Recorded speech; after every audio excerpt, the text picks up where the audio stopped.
இந்தியாவை புறக்கணித்து இந்தியாவை புறம்தள்ளி இந்தியா வேண்டாம் என்று இந்த நூற்றாண்டில் எந்த நாடும் எதுவும் செய்ய முடியாது. இதை ட்ரம்ப் புரிந்து கொள்ளவில்லை. சைனாவுக்கு எப்பயுமே ஒரு பயம் இந்தியா மீது இருக்க காரணம் என்னன்னா அது மலாக்கா டைலமா அப்படின்வாங்க. பாகிஸ்தான் பிச்சைக்கார நாடு. நீங்க பாகிஸ்தானை எப்போ உருப்படும் சொல்லி கேட்டீங்கன்னா நாய்வாலை எப்படி நிமித்த முடியும்னு சொல்லி கேட்கிற மாதிரி இருக்கு. செயல் புயல் நான் அடி என்று காட்டியவர் மோடி.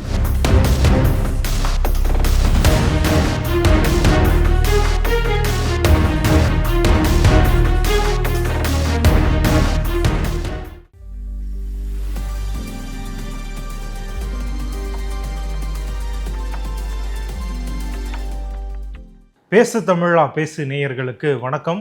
இன்று நம்முடன் இணைந்திருக்கும் சிறப்பு விருந்தினர் டிஃபென்ஸ் அனலிஸ்ட் டாக்டர் திரு நிரஞ்சன் அவர்கள். வணக்கம் சார். ஜெயின். வணக்கம். Jain sir. Sir, America India இடையிலான அந்த டாரிஃப் வார் அப்படிங்கிறது கடந்த சில நாட்களாக முக்கிய செய்தியாக இடம்பெற்றுக்கிட்டு இருந்தது. ஸோ இப்போ ட்ரம்பினுடைய அணுகுமுறையில் ஒரு சில மாற்றங்கள் நிகழ்ந்திருக்கிறதா நீங்கள் பார்க்குறீங்களா சார்? மாற்றம் என்பதே இயல்பானது. ட்ரம்ப் இதுக்கு முன்னாடி ஒரு பதிவு போட்டிருந்தார். ரஷ்யாவும் இந்தியாவும் சைனா பக்கம் சாய்ந்து விட்டன, we have lost அப்படின்னு சொல்லிட்டு. அப்போ நீங்கள் தானே தொலைச்சிங்க, நாங்க போல, நீங்க தொலைச்சிங்க. you should have not cornered India.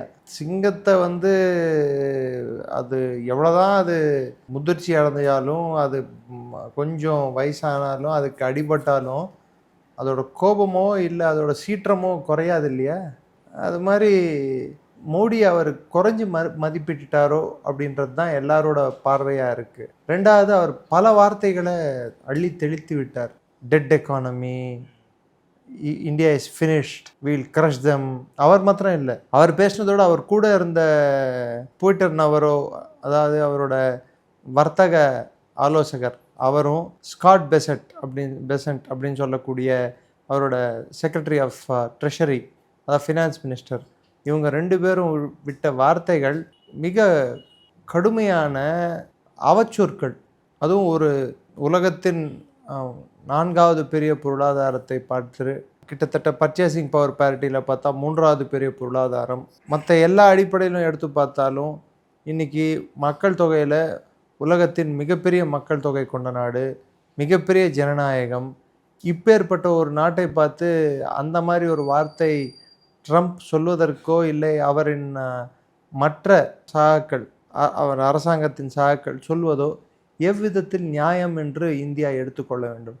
அதை இந்தியா அதற்கு எப்படி எதிர்வினை ஆற்றியது என்றால் பேசவே இல்லை. நீ பேசுறியா, நீ பேசிட்டு போ, நீ அட்டாக் பண்ணுறியா, நீ அட்டாக் பண்ணிட்டு போ, நாங்கள் என் செயலில் காட்டுவோம் தவிர்த்து பேசில் காட்ட மாட்டோம். செயல் புயல் நான் அடி என்று காட்டியவர் மோடி.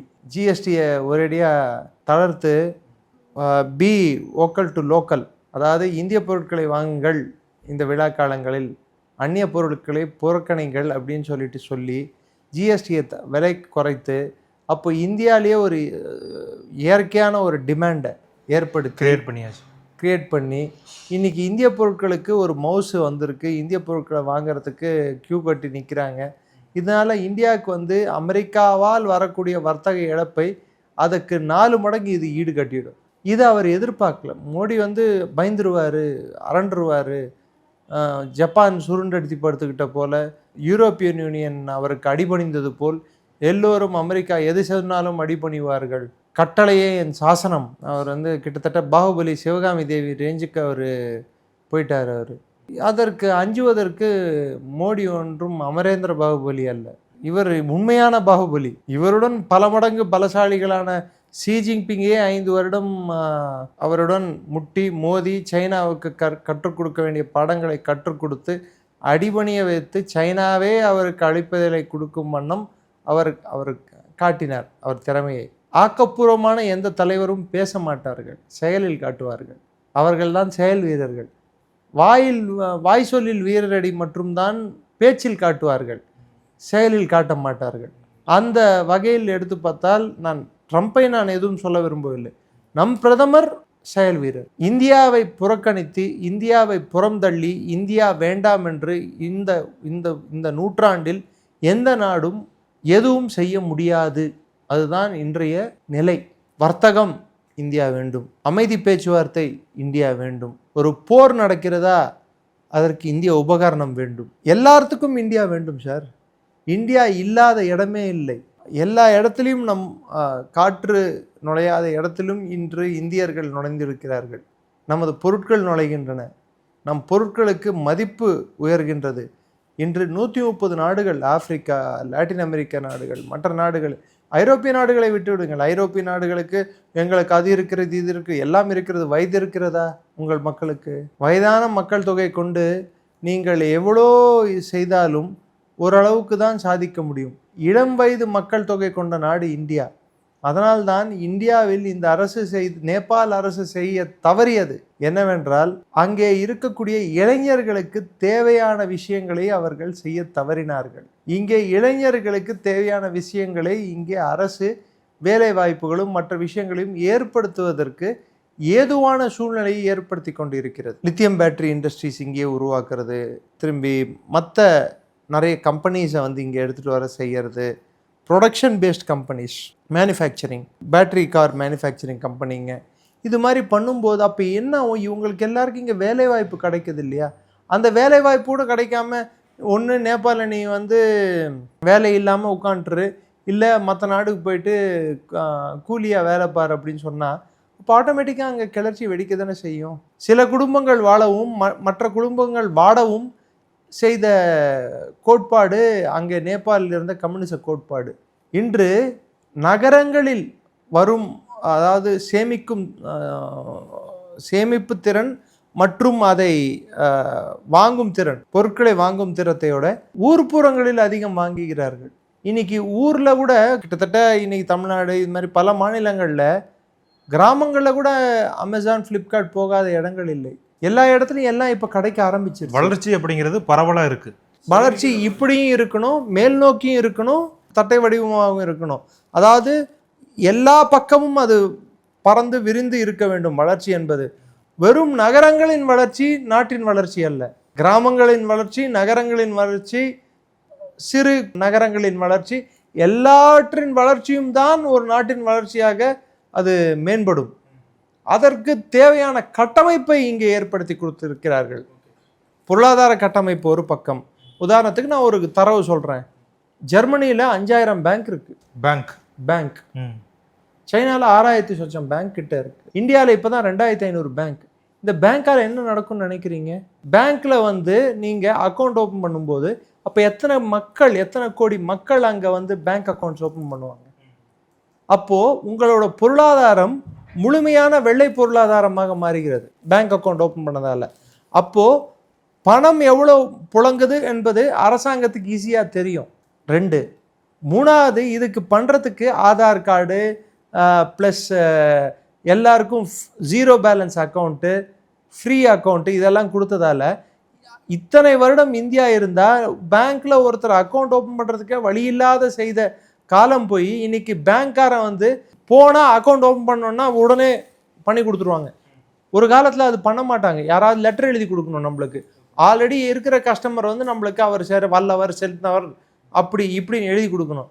ஏன்? நான் இந்திய குடிமகனாக இருக்கிறவனுக்கு என்னோட உரிமை இல்லையா? அது நமது உரிமைகளே ஏதோ அது ஒரு ப்ரிவிலேஜ் ஆக்கிட்டாங்க. ஒரு குறிப்பிட்ட சிலருக்கு மாத்திரமே கிடைக்கும் வாய்ப்புகளாக ஆக்கி வைத்திருந்ததை எல்லோருக்குமான வாய்ப்பாக மாற்றியது இந்த 10 ஆண்டுகளில். அதன் தொடர்ச்சி என்னவென்றால், இன்று பேங்கிங் சிஸ்டம்குள்ள வந்த மக்களின் எண்ணிக்கை பெருமளவு உயர்ந்துள்ளது. அதனால் வர்த்தகம், அவர்கள் செய்யும் வணிகம் எல்லாமே பல மடங்கு உயர்ந்துள்ளது. இன்னைக்கு எல்லாருக்குமே நீங்க ஒத்துக்கிட்டாலும் ஒத்துக்காட்டியும் ஊர்ப்புறங்களில் கூட பேடிஎம்மும் ஜிபேவும் பேங்க் இதுவும் எல்லா கடையிலையும் வச்சிருக்கானா இல்லையா? கண்டிப்பா. பூ விற்கிறவங்க, இளநீ விற்கிறவங்க எல்லாருமே பேடிஎம். அப்போ அவங்களுக்கு அப்பெல்லாம் பேங்க் அக்கௌண்ட் இருந்தா மாத்திரம் தானே அவங்க வச்சு இருக்க முடியும். கண்டிப்பா. இது ஏன் 10 ஆண்டுகளுக்கு முன்னாடி சாத்தியமா இல்லாம இருந்தது? கொஞ்சம் கொஞ்சமா வளர்ச்சி வருது. அது மோடி அவர்களுடைய ஆட்சி காலத்துல மிகப்பெரிய அளவில் வளர்ச்சி அடைந்திருக்கு அப்படிங்கிறது உண்மைதான். இதை ட்ரம்ப் புரிந்து கொள்ளவில்லை. இந்தியாவின் முதுகெலும்பே, இன்று இருக்கும் இந்தியாவின் பலமே அந்த உள்நாட்டு கட்டமைப்பும், உள்நாட்டு உற்பத்தியும், உள்நாட்டு சேமிப்பும், உள்நாட்டு அதை வாங்கும் தன்மையும் தான், பவர் பேரிட்டி. அது அமெரிக்கா அதிகமாக இருந்தால், சைனா தான் நம்பர் 1, அமெரிக்கா 2வது இடம், இந்தியா 3வது இடத்தில் இருக்கிறது. இந்தியாவை புறம் தள்ளி விட்டு நான் அது பண்ணிடுவேன் இது பண்ணிடுவேன் அப்படின்னா, இன்னைக்கு அமெரிக்கா ரெசஷனை எட்டி போய் கொண்டு இருக்கிறது. அங்கே தேக்க நிலை வந்து விட்டது, மந்தநிலை வந்து விட்டது. இன்று உலகத்திலேயே மிகப்பெரிய பொருளாதாரங்களில் 7.8% கடந்த 6 மாதங்களில் வளர்ந்த ஒரே பொருளாதாரம் இந்திய பொருளாதாரம். இப்போ ஜிஎஸ்டி குறைத்ததால் இன்னும் வளரும், இந்த மொமெண்டம் அதிகமாகும். இந்த மொமெண்டம் அதிகமாகும் போது இங்கே உள்நாட்டு கட்டமைப்பாலேயே வளரக்கூடிய வளர்ச்சியானது இது மற்ற நாடுகள் இந்தியாவோடு வர்த்தகம் வைத்துக் கொள்வதற்கு தூண்டும். ஜப்பான் இந்தியா மீது $68 பில்லியன் உள்ள இந்தியாவுக்குள்ள அந்நிய செலாவணி எடுத்துட்டு வர்றதுக்கு ரெடியா இருக்கு. பிரான்ஸ் ஃப்ரீ ட்ரேட் அக்ரிமெண்ட் போடுறதுக்கு ரெடியா இருக்கு. ஜார்ஜியோ மெலோனி இட்டாலியோட பிரதமர் இந்திய பிரதமருடன் நேற்று பேசியுள்ளார். எதற்கு? ஃப்ரீ ட்ரேட் அக்ரிமெண்ட், இந்த ட்ரேட் அக்ரிமெண்ட்டை பற்றி தான். அவங்க பேசுறதுக்கு ஏன் ரெடியாகிறாங்க? ட்ரம்ப் சொல்லுவார், நீங்கள் பொருளாதார தடை போடுங்க, நீங்கள் டாரிஃப் ஏற்றுங்க. நீ ஏற்றுவே சாமி, நாங்கள் ஏற்றுனா எங்களுக்கு பொழப்பு போடாது. இந்தியாவோட வர்த்தகம் எங்களுக்கு தேவை, நாங்கள் என்ன இந்தியாவிடமிருந்து வாங்குகிறோம். நான் என்ன பண்ணுறது? சார், இந்த இந்தியாவினுடைய வளர்ச்சி பற்றி நிறைய விஷயங்கள் நீங்கள் பகிர்ந்துக்கிட்டீங்க. முக்கியமான ஒரு டெவலப்மெண்ட் அந்தமான் நிக்கோபாரில் நடந்திருக்கிறதா கூறப்படுது. அதை பற்றி எங்களுக்கு கொஞ்சம் விரிவாக சொல்ல முடியுமா சார்? அதாவது அந்தமான் நிக்கோபார், கிரேட் நிக்கோபார் ஐலாண்டில் 2021 வாக்கில் அந்த ஐலாண்டில் இருக்கக்கூடிய தெற்கு பகுதி கேம்பிள் பேயை தவிர்த்து கெரட்டியா ரீஜன் அப்படின்னு சொல்லிட்டு அந்த அந்த அந்த இடத்த டெவலப் பண்ணோம். அங்கே சில துணை நகரங்களை கட்டணும், ஒரு ஹார்பர் டெர்மினல், பெரிய ஹார்பர் டெர்மினல் கட்டணும், கிட்டத்தட்ட ஒரு குட்டி ஹாங்காங் அளவுக்கு அதை டெவலப் பண்ணணும் அப்படின்ற ஒரு முடிவு அரசாங்கம் எடுத்தது. இது காரணம், சைனாவுக்கு எப்பயுமே ஒரு பயம் இந்தியா மீது இருக்க காரணம் என்னடான்னா, அது மலாக்கா டைலமா அப்படின்வாங்க. மலாக்கா டைலமான்னா இன்னைக்கு இருக்கு பாருங்க, சுண்டு அண்ட் மலாக்கா ஸ்ட்ரெயிட்ஸ் அப்படின்னு சொல்லுவாங்க, மலேசியாவை ஒட்டி போல இருக்கு. அது வழியாக தான் சைன கப்பல்கள் இந்திய பெருங்கடலில் நுழையணும். இங்கே நம்ம நகரம் கட்டுறதுனால பெருவாரியான கப்பல்கள் இங்கே டிரான்ஸ்ஷிப்மெண்ட், அந்த கண்டெய்னர் டெர்மினல் இதெல்லாம் வரதுனால இங்கே அவங்க தங்கிட்டு போகணும். அதை ஒரு டூரிஸ்ட் ரெசார்ட்டாக மாற்ற முடியும். அதால் வணிகம் வளரும். இவங்க என்ன சொல்கிறாங்க, அதனால் அங்கே இருக்கக்கூடிய சுற்றுச்சூழல் கெட்டு போவோம்னு சொல்லிட்டு அங்கே எவ்வளோ காடை அவர்கள் 11 ஹெக்டேரோ 14 ஹெக்டேரோ அழிக்க போகிறாங்க. அதுக்கு நிகரான காடுகளை இந்தியா ஆரவல்லி ரீஜனில் டெவலப் பண்ண போகிறோம். ஸோ இது மாதிரி அங்கே டிஸ்பிளேஸ்மெண்ட் நடக்கும்னா, சரி, டெவலப்மெண்ட் என்பது it has to be equitable. வளரவே கூடாதுன்னு நினச்சா எந்த உயிரினுமே வளராது. நீங்களும் நானும் சின்ன ட்ரௌசர் போட்டு தான் சுற்றிட்டு இருப்போம். அதுக்கன்ட்டு நம்ம என்ன செந்திலா சொல்லுங்க, ஆக்டர் செந்தில் படத்தில் போட்டு வர மாதிரி வளர்ந்ததுக்கப்புறம் டவுசர் போட்டே சுற்றிட்டே இருக்க முடியும். இதை இங்கே சில பேர் சொல்கிறாங்க, அது ஆகிடும் இது ஆகிடும், அந்த மாதிரி அது அங்கே பிரச்சனை ஆகிடும். சரி, ரெண்டுத்தையும் பேலன்ஸ் பண்ணுறது தான் சார் டெவலப்மெண்ட்டு. ஒரு இடத்துல வளம் இருக்குன்னா அந்த வளம் இந்தியாவுக்கு நல்லது செய்யும்னா அந்த வளத்தை எடுப்பது, அந்த வளத்தை சாதகமாக, அதே சமயத்தில் அங்கிருக்கும் மக்களுக்கு பாதகமாக இல்லாத வண்ணம் அதில் என்ன ஒரு வழிமுறை இருக்கோ, அனுகூலமான வழிமுறை, அதை கடைபிடித்து எடுப்பது தான் தேவை. இதோட இன்வெஸ்ட்மெண்ட் கிட்டத்தட்ட 75,000 கோடி. இதால் அந்தமான் நிக்கோபாருக்கே ஒரு பெரிய வளர்ச்சி வரும். எப்படி விழிஞ்சம் வளர்ச்சி அடைஞ்சிருக்கோ அதே மாதிரி கிட்டத்தட்ட அதே மாதிரி ஒரு ப்ராஜெக்ட்னு சொல்லலாமா சார்? விழிஞ்சம் ப்ராஜெக்ட்ன்றது வெறும் ஒரு போர்ட் மாத்திரம் தான் சார். இது கம்ப்ளீட்லி டோட்டலி ஒரு ரீஜனே டிஃபரெண்ட் இல்லை சார். இது ஒரு அண்டமான்ன்றது ஒரு தீவையே வளர்க்கக்கூடிய ஒரு ப்ராஜெக்ட். விழிஞ்சம் ப்ராஜெக்டே கூட வந்தப்புறம் பார்த்தீங்கன்னா அது முதல்ல 3 லட்சம் கண்டெய்னர் தான் அதை ஹேண்டில் பண்ண முடியும்னு சொல்லிட்டு இருந்தாங்க. இன்னைக்கு பார்த்தீங்கன்னா 10 லட்சம் கண்டெய்னர் ஹேண்டில் பண்ணக்கூடிய சக்திக்கு அது வளர்ந்துருக்கு. 3 மடங்கு அதிகம். யாரும் எதிர்பார்க்கல. இன்னைக்கு அதுக்கு ரயில்வே கனெக்டிவிட்டி கொடுக்கறதுக்கு 1500 கோடி ரூபாய் செலவில் இன்னைக்கு ரயில்வே கனெக்டிவிட்டிக்கு அண்டர் கிரவுண்ட் ரயில்வே ட்ரில்லிங் பண்ணிட்டு இருக்காங்க. நகரம் மேலே இருக்கு, ஊர்கள் இருக்கு, அது கீழே ட்ரில் பண்ணுறாங்க. ட்ரில் பண்ணி புது லைன், அண்டர் கிரவுண்ட் லைன் போடுறாங்க. 1500 கோடி, பலராமபுரம் டு விழிஞ்சம். ஸோ இந்த டெவலப்மெண்ட்டை நீங்கள் நிறுத்தவே முடியாது சார். இன்னைக்கு மெட்ராஸ் சிட்டியில் மெட்ரோ வரத்துக்கு முன்னாடி மெட்ராஸ் சிட்டி எப்படி இருந்தது, இன்னைக்கு மெட்ரோ வந்தப்புறம் மெட்ராஸ் சிட்டி எப்படி இருக்குது? மெட்ரோ வந்தால் அது கட்டுறோம், இது கட்டுறோம், அது கட்டுறோம், ஓகே, அதுக்கு மெட்ரோ வராமலே பார்த்துக்கலாமா? இன்னைக்கு இதை பார்த்துட்டு கோயம்புத்தூரில் மெட்ரோ வேணும்னு சொல்லி கேட்குறவங்க எத்தனை பேர் இருக்காங்க? மதுரையில் மெட்ரோ வேணும்னு சொல்லி கேட்குறவங்க இருப்பாங்களா இல்லைங்களா? திருச்சியில் மெட்ரோ வேணும்னு சொல்லி இன்னைக்கு எத்தனை நகரங்களில் மெட்ரோ வந்து முதல்ல இருந்தது, இப்போ இந்த காலகட்டத்தில் எத்தனை நகரங்களில் மெட்ரோ வந்திருக்கு. ஸோ இன்னைக்கு அண்டமான் நிக்கோபார் தீவு வந்து அது ஜியோ ஸ்ட்ராட்டஜிக்காக இருக்கக்கூடிய ஒரு தீவு. அதுக்கு வந்து அதோட பொசிஷன், அது இருக்கக்கூடிய இடம் வந்து முக்கியமான இடம். ரெண்டாவது, அங்கே இருக்கக்கூடிய வளமும் அதிகம், வளங்கள் அதிகம். எண்ணெய் வளமே அங்கே வந்து $20 trillion அளவுக்கு எண்ணெய் இருக்கிறது என்று. எண்ணெய் பாகிஸ்தான்ல மாதிரி எண்ணெய் இருக்குதுன்னு கேட்கல நான் சொல்றது எண்ணெய் இருக்கிறது என்று. நீங்கள் குழம்பிடாதீங்க. இல்லை சார், நாங்கள் இல்லை, நிறைய பேர் குழம்பிடுறாங்க. அப்போ பாகிஸ்தான் மாதிரியா சார் அப்படின்னு கேட்டுறக்கூடாதுன்னு. அதுக்கடுத்து பல நகரங்கள் அதனால் டெவலப் ஆகும். அந்த தீவோட ஓவரால் வளர்ச்சி என்பது நம் நாட்டின் வளர்ச்சிக்கு இன்னும் ஈடு கொடுக்கும், நம் பாதுகாப்புக்கு அது இன்னும் மேம்படுத்தும், எல்லா விதத்துலையும் அது நம்மளுக்கு பலம் சேர்க்கும் விதமாக இருக்கும். அதை நம்ம வந்து எல்லாத்துக்கும் முட்டுக்கட்டை போட்டு இருந்தா எப்படி சார்? பள்ளிக்கான மார்ஷ்லாண்டை மாத்திரம் நம்ம வந்து வீடு கட்ட விட்டா அது தப்பு இல்லை. இன்னைக்கு மெட்ராஸில் வெள்ளம் வருதுன்னா காரணம் பள்ளிக்கான மார்ஷ்லாண்டை வந்து சதுரமாக்கி வீடு கட்டிட்டோம். வேளச்சேரி ஏரியை வந்து பாதி ஆக்கிரமிச்சு வீடு கட்டினா தப்பு இல்லை. இன்னும் சொல்ல போனால் முகப்பேரில் போனீங்கன்னா ஏரி ஸ்கீம், ஏரிக்குள்ளேயே வீடு கட்டி அது பேர் ஸ்கீம் பேர் ஏரி ஸ்கீம்னு வச்சா தப்பு இல்லை. அண்டமான் நிக்கோபார் டெவலப் பண்ணால் மாத்திரம் தப்பு. என்ன சார் நியாயம் இது? என்ன சட்டம் சார் இதெல்லாம்? Okay sir. அடுத்தபடியாக பார்த்தீங்கன்னா பிரான்ஸ், அந்த நாட்டினுடைய பிரதமர் வந்து இப்போ ஆட்சி கலைக்கப்பட்டிருக்கு. அங்கேயுமே போராட்டங்கள்லாம் நடந்துகிட்டு இருக்கு. அதுக்கான காரணம் என்ன? காரணம் என்னடான்னா, ஒரு நாடு முதியோர்கள் நாடாக மாறிக்கொண்டிருக்கிறது. யூரோப் மொத்தம் நான் சொன்னேன்.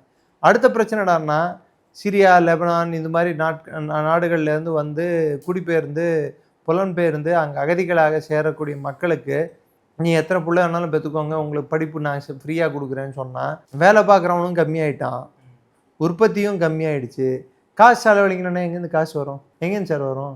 விளைச்சலே இல்லாமல் நான் சாப்பிட்ணுன்னா எப்படி சாப்பிட முடியும்? இப்போது அங்கே அந்த பிரச்சனை ஓடிட்டு இருக்கு. அதனால் கவர்மெண்ட்டோட செலவுகளை, விடுமுறைகளை எல்லாத்தையும் குறைக்கணும்னு சொல்லிட்டு பைரோ அங்கேருந்து பிரதமர் அவர் ஒரு சட்டத்தை எடுத்துகிட்டு வர, சட்ட மசோதாவை எடுத்துகிட்டு வர முயற்சித்தார். இதை கடுமையாக எதிர்த்தார்கள் பாராளுமன்றத்தில் எதிர்த்தது இல்லாமல் 180க்கு 320 324 ஓட்டுகள் வித்தியாசத்தில் அவர் நம்பிக்கையில்லா தீர்மானத்தை இழந்தார், தோத்துட்டார். அவர் தோத்ததுனால இன்று இமானுவேல் மேக்ரானை பதவி விலக சொல்கிறார்கள். இது இமானுவேல் மேக்ரானுக்கு வந்து எனக்கு தெரிந்து 3ஆவதோ இல்லை 4ஆவது பிரதமரோ. 2017 அவர் ஜனாதிபதி ஆனப்புறம் 3 அல்லது 4 பிரதமர்கள் மாறியுள்ளார்கள் 8 வருஷத்துல. இந்த நேபாள் மாதிரி ஆயிட்டு இருக்குன்னு சொல்லுங்களேன், பாகிஸ்தான் மாதிரி, ஸ்ரீலங்கா மாதிரி. ஸோ அரசியல் ஸ்திரத்தன்மை இன்னொரு விஷயத்துக்கு முக்கியமான காரணம். இப்போ சிங்கப்பூர் ஒரு எல்லை நாடு, மலேசியாவோட எல்லை கொண்ட நாடு. மலேசியா அமைதியாக இருந்தால் தான் சிங்கப்பூரோட வளர்ச்சி இருக்கும், சிங்கப்பூர் அமைதியாக இருந்தால் தான் மலேசியாவோட வளர்ச்சி இருக்கும். அதே போல் நீங்கள் இன்னொரு நாடு எடுத்துக்கோங்க, கனடா, அமெரிக்கா. கனடாவோட பார்டரும் அமெரிக்காவோட பார்டரும் அமைதியாக இருக்கிறதுனால தான் அமெரிக்காவுக்கு வளர்ச்சி. பாகிஸ்தான் மாதிரி கனடா ஆச்சுன்னா என்ன ஆகும்? அமெரிக்காவுக்கு பாதிப்புகள் ஏற்படும். பாதிப்பு இல்லை, தினகண்டம் பூர்ணாயுசு. இப்போ பாகிஸ்தானில் எப்படி ஒரு இது இருக்கு, ஆனால் நம்ம திடமாக தானே சார் இருக்கும். ஏன்னா பாகிஸ்தான் வந்து அவர்கள் பிச்சைக்கார நாடு. சொல்ல எனக்கு கூச்சமாக இருக்கோ இல்லையோ, கேட்க அவங்களுக்கு கூச்சமே இருக்காது இதை பற்றி. சைனா கிட்ட எடுத்து பிச்சை எடுத்தாங்க, இப்போ புதுசாக போயிட்டு அமெரிக்கா கிட்ட பிச்சை எடுக்க ஆரம்பிச்சிருக்காங்க. நாடுகள் மாறும், எடுக்கும் விதம் மாறும், தன்மை மாறும், ஆனால் தேவை மாறாது அவர்களுக்கு. இப்போ பிரான்ஸுக்கு பாகிஸ்தான் மாதிரி ஒரு அண்டை நாடு இருக்குன்னு சொல்கிறீங்களா சார்? இல்லை, நான் அது சொல்ல வரல.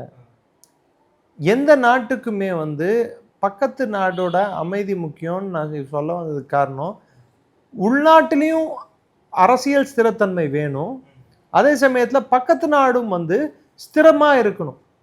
இப்போ அவங்களுக்கு பக்கத்து நாடான ஜெர்மனி வந்து பொருளாதார மந்தநிலை, தேக்கநிலை, ஸ்டாக்லேஷன் அப்படின்வாங்க. உற்பத்தி இருக்கு, ஆனால் அதை விற்க முடியல, அதை எட்டி விட்டது. பிரான்ஸ் கிட்டத்தட்ட ரிசெஷன், அதாவது பொருளாதார சிக்கல்லையே போயிடுச்சு. பிரிட்டன் அதே மாதிரி மாட்டிக்கிட்டு இருக்கு. இந்த 3 நாடுகளை எடுத்துட்டு அடுத்த நாடு அவங்களுக்கு இருக்கக்கூடிய நாடு எது? ரஷ்யா வந்துடுது இல்லை. ரஷ்யா கூட இவங்களுக்கு நல்லுறவாக இருக்கு. யுக்ரைனுக்காக இவங்களுக்கு எண்ணெய், சீப்பான மலிவான எண்ணெய் கிடச்சிட்டு இருந்த காலம் போய் யுக்ரைனுக்காக நான் அது வேணாம் இது வேணான்னு சொல்லி இவங்க என்னத்தை சாதிச்சாங்க? ஸோ யாருக்கு லாஸ்? இது அவங்களுக்கு தானே லாஸு. நீங்களா இழுத்துக்கிட்ட சண்டை தானே இதெல்லாம். ரஷ்யா வந்து இப்போது இலங்கை போயிட்டு நான் இந்தியாவுக்கு எதிரான ஒரு அணியில் போய் சேர்றேன், இந்திய இறையாண்மையை கேள்வி கேட்க விதமாக நான் சில வேலைகள் செய்கிறேன் அப்படின்னா இந்தியா அமைதியாக இருக்கும்னு நினைக்கிறீங்களா? இல்லை நேபாள் தான் பண்ணால் அமைதியாக இருக்கும்னு நினைக்கிறீங்களா? அஃப்கோர்ஸ் பாகிஸ்தான் பண்ண தான் செய்யும், அது அதில் மாற்றுக்கிறது நம்மளுக்கு வேணாம். அதெல்லாம் பாகிஸ்தான் சான்ஸ் கிடைக்கும் போதெல்லாம் அடிக்கிறது. பாகிஸ்தான் எப்போ சார் அதனுடைய அந்த ஒரு நிரந்தரமான பிரதமர் பாகிஸ்தானுக்கு எப்போ கிடைப்பாருன்னு நீங்கள் நினைக்கிறீங்க? 5 வருஷத்தை முழுமையாக முடிக்கக்கூடிய ஒரு பிரதமர். அதாவது அவர்கள் வரலாற்றில் இது வரைக்கும் நடக்கலை. இனிமேல் நடக்க வாய்ப்பு இருக்கா சார்?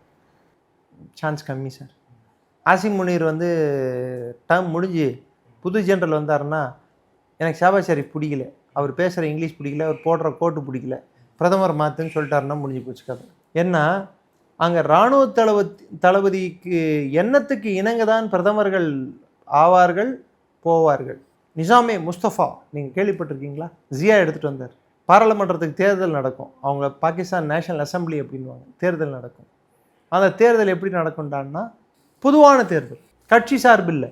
இங்கே மாதிரி நம்ம மாதிரி பிஜேபி, காங்கிரஸ், அதிமுக, திமுக இது மாதிரி கட்சியெல்லாம் இருக்காது. அங்கே எல்லாருமே இண்டிபெண்டன்ட் கேண்டிடேட் எண்ணிக்கையாக வருவாங்க தேர்ந்தெடுக்கப்பட்டு.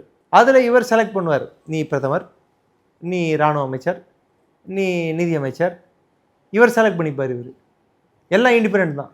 இதுவும் ஒரு விதமான கிளர்ச்சி இல்லை, இதுவும் ஒரு விதமான அரசாட்சி. இந்த கேலி குத்தும் பாகிஸ்தான் பார்த்தது.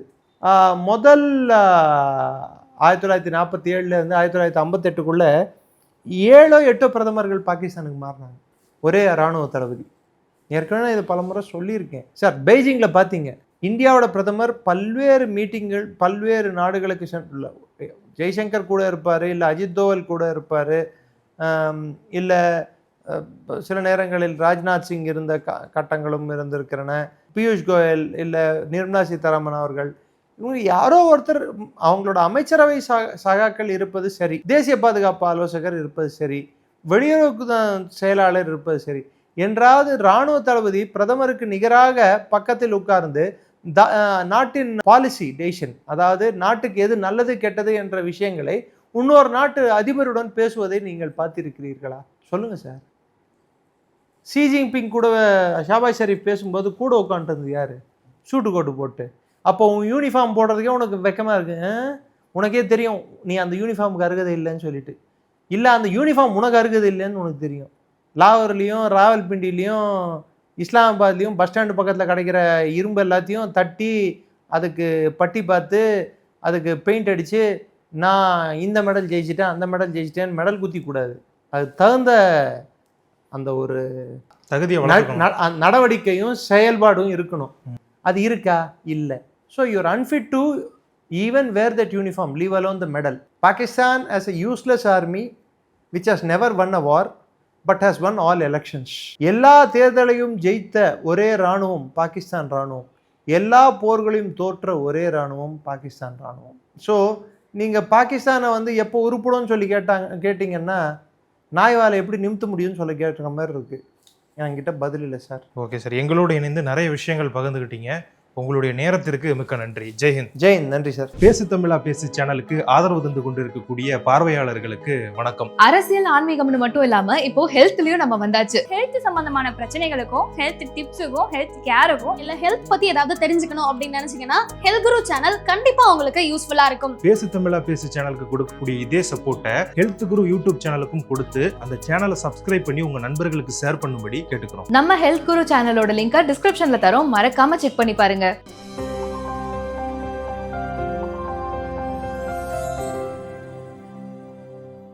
உலக தமிழ் சொந்தங்களுக்கு வணக்கம். நான் ராஜவேல் நாகராஜன். பேசு தமிழா பேசு வலையொலியுடைய வளர்ச்சிக்கு நீங்களும் உறுதுணையாக இருக்கணும்னு நினச்சிங்கன்னா இந்த வீடியோடைய டிஸ்கிரிப்ஷனில் இருக்கக்கூடிய ரேசர் பே லிங்கை கிளிக் பண்ணுங்கள். அந்த லிங்க்கில் போயிட்டு உங்களுக்கு விருப்பமான தொகையை பேசு தமிழா பேசுவனுடைய வளர்ச்சிக்கு உங்களுடைய பங்களிப்பாக நீங்கள் கொடுக்கலாம். நன்றி, வணக்கம்.